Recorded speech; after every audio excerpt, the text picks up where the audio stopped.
돌봄 노동자들이 여러분 왜 폭발을 하냐면 돌봄이 필요한 사람들이 이제 폭발적으로 늘어나기 시작하는 게 2023년, 2024년 이때라는 거예요. 고령 인구가 늘고 그 다음에 그 고령 인구가를 서비스하는 요양원이라든지 뭐 이런 것들 있잖아요. 요양원과 뭐 기타 등등 의료 서비스 이런 것들이 거의 완비가 되면서요. 이제 그리고 그 코로나도 끝났잖아요. 코로나가 끝나고 난 다음에 외국인 노동자들도 쭉쭉 들어오면서 그 요양시설이라든지 요양 노동자들이 이렇게 폭발적으로 느는 상황. 그리고 이제 또 하나같이 문제는 대한민국에서 있잖아요. 그 부모가 병든 부모를 집에서 모신다라는 개념 자체가 쭉쭉쭉쭉쭉 사라지고 있어요. 그러니까 부모님들도 저 같은 경우도 우리 어머니가 치매가 걸리셨는데도 요양원 그런 거에서 애들이 나 버리려고 해 그런 얘기를 하셔가지고 그냥 엄두도 안 내고 에휴 그래 전호인 내가 정신은 나갔어도 삐지긴 하니까 제가 말을 시끄럽게 했는데 아 됐어 같이 있어 뭐 장가고 뭐 나발이고 됐다 그러면서 이제 한 몇 년 정도 생각을 했어요. 저도 그러고 10년 갈 거라고 생각은 못 했거든요. 제가 이 얘기를 왜 하냐면 이거에 대한 여론조사가 나왔어요. 병든 부모와 얼마까지 살 수 있나요? 라고 이제 이 설날에 이렇게 얘기가 나왔습니다. 이게 청년들한테 물어봤더니 1년에서 5년, 5년에서 10년 뭐 이렇게 부모님과 함께 어느 정도냐 거주하며 부양할 의사가 있냐 이렇게 물어본다. 이런 여론조사 결과가 나왔거든요. 이게 있잖아요. 이게 저는 이제부터 이제 우리나라에서 의료 서비스와 관련돼서 이제 완전히 그 구도가 바뀐다. 지금 우리가 있잖아요. 의료 서비스 하면 생각나는 게 내가 치료받는 거잖아요. 내가 치료받는 건데 이게 치료가 아닌 게 가는 거예요. 의료비 지출 중에서 여러분 병들어서 치료하는 게 아니라 그냥 케어 받는데 대한민국 의료보험 뭐 국가 재정 그리고 개인들의 그 지출까지 건강보험까지 그리고 이제 개인 지출까지요. 돌봄으로 가는 거예요. 돌봄 치료에 드는 그 의료 지출보다 돌봄에 드는 이 지출이 더 큰데 이 지출의 주체가 개인에서 국가로 넘어가고 있는 이런 상황이란 말이에요. 이거 감당할 수 있을까? 여러분 요양원 같은 데 들어가면은 그 지원금 어마어마합니다. 제가 그때 알아봤을 때가 250만 원 중에서 210만 원이 나라에서 지원을 해주는 거였었는데 지금은 훨씬 더 액수가 커졌을 거예요. 자, 지금 이런 거에서 이런 돌봄 서비스 시장과 관련해서 제가 좌파들을 얘기를 좀 하려고 그래요.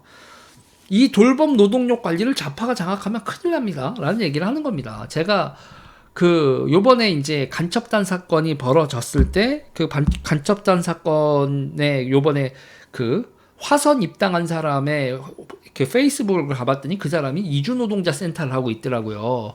이주노동자 센터를 하고 있어가지고 이게 뭐야? 했단 말이에요.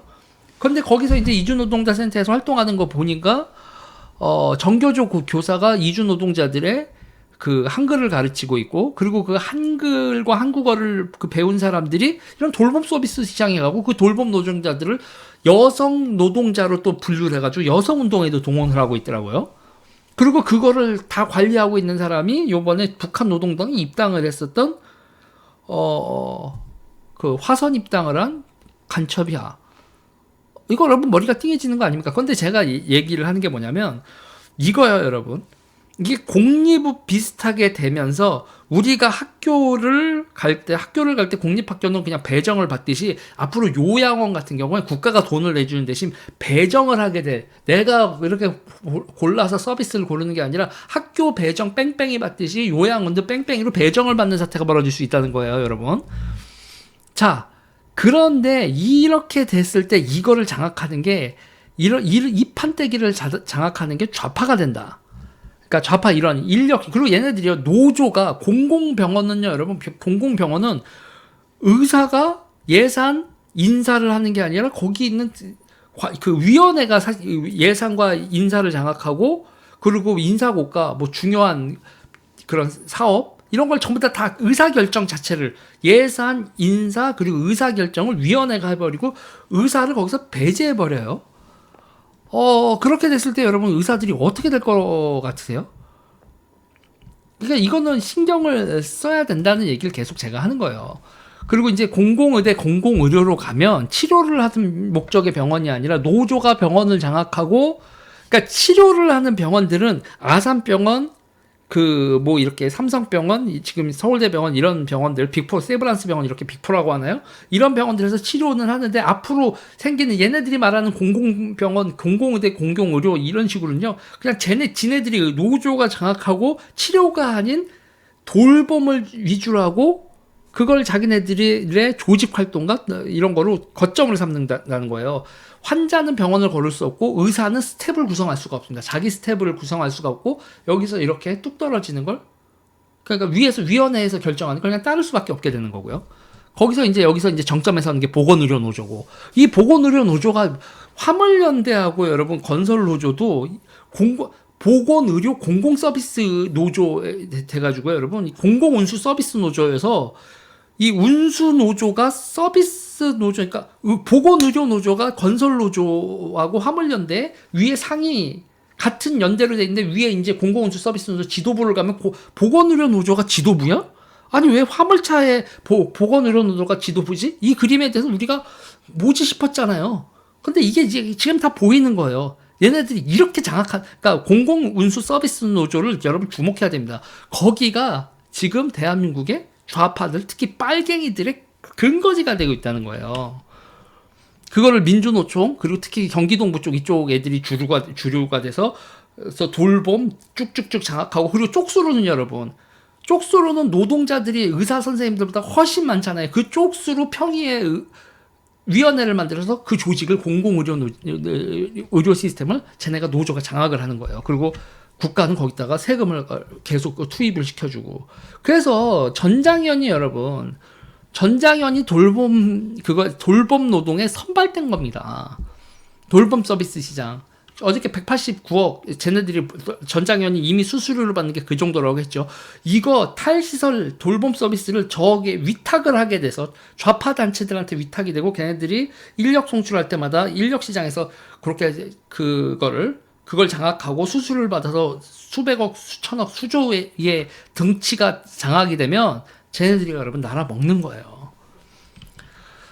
이런 얘기를 하면은 아직들 다들 현실감이 잘 없나 본데 저는 엄청나게 리얼한 현실로 다가오는데 이렇게 되면요 여러분 원자력 과학자들이 그 선무당들 그 환경 선무당들한테 꼼짝 못하고 원자력 해체당하고 우리 대한민국에서 원자력 사업 자체가 작살날 뻔하고 원자력 과학자들 그 공부 열심히 하신 분들 물리학자들이 완전 무시를 당했잖아요. 그 완장찬 양이원원 같은 사람들이 원자력 전문가잖아. 주한규 선생 같은 사람보다 지들이 원자력을 더 잘 알아. 그게 여러분 과학자들, 의사들, 엔지니어들 이런 사람들이 저 완장들한테 여러분 다 작살이 나는 거고 지금까지는 우리가 그랬잖아요. 공부 열심히 해서 좋은 학교 가야지. 좋은 학과 그러면서 의대를 갔잖아요. 의대 갔다 와서 부자 되는 줄 알았잖아. 근데 지금 아니잖아. 의대 나온 청년들 이게 뭐야. 앞 세대들은 이렇지 않았는데 우리는 월급쟁이에다가 이게 기대 소득도 이거 생각보다 낮고 이거 의사해가지고 강남에 아파트도 못 사겠네. 뭐 이렇게 돼 있는 거잖아요 지금. 근데 지금 제가 얘기하는 게 뭐냐면 열심히 공부해서 좋은 학교 가서 뭐 의사 돼서 사회적으로 성공한 사람 돼야지 이게 아니라 지금 이렇게 가면 세상이 열심히 공부해서가 아니라 열심히 활동해서 당 간부 돼야지 당 간부 돼서 출세해야지 위원회 뭐 이렇게 바뀌면 나도 화천대유 해야지 나도 무슨 지자체 무슨 개발공사 간부로 들어가서 거기서 업자들 휘두르면서 큰 돈 만져야지 이렇게 돼버리면 이게 현실성이 없어요.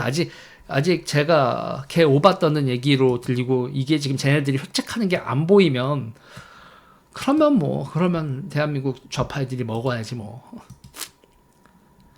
아유 여러분 이거 다들 눈 부릅뜨고 봐야 됩니다. 제가 얘기했었던 거 몇 년 후에 항상 계속 현실로 되는 거 보셨죠? 국민의힘 너무 머가리가 빠져 있어. 국민의힘 당신들이 긴장을 하고 이런 게 문제가 있다라는 걸 자각을 하고 전선을 펴야 된다고 전선을. 이게 여러분 스물스물 좌파가 해달라는 거 좌파가 해달라는 걸 보수가 계속 수용을 해줬잖아. 그러다가 이 꼴이 난 겁니다. 우리가 지금 좌파를 막 욕하고 뭐 예를 들면 뭐예요? 일요일 일요일에 이마트 같은 거 못하게 하는 거, 뭐 대형마트 못하게 하는 거 확 좌파 욕하잖아요. 좌파이들이 해달라고 한 거를 그 박근혜 대통령 때, 이명박 대통령 때 이렇게 수용한 것들이 한두 개가 아니야. 좌파가 주장을 했으면 그걸 꺾든지 아니든지 뭐 기타 등등 하든지 했어야죠.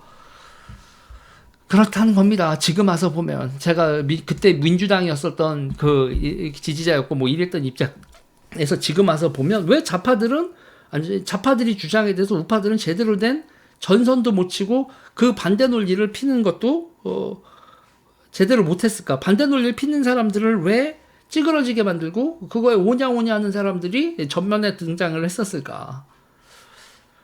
과반의석을 갖고 대통령을 잡고 있었으면서도 그렇게 흐물흐물거렸던 사람들이 지금의 이 꼴을 만들어 놓은 거죠. 저도 또한 많이 반성을 하고 있습니다. 세상이 이게 내가 잘못 알고 있었구나. 내가 잘못 알고 있었구나. 이 좌파 새끼들은 책임감이라는 게 전혀 없구나.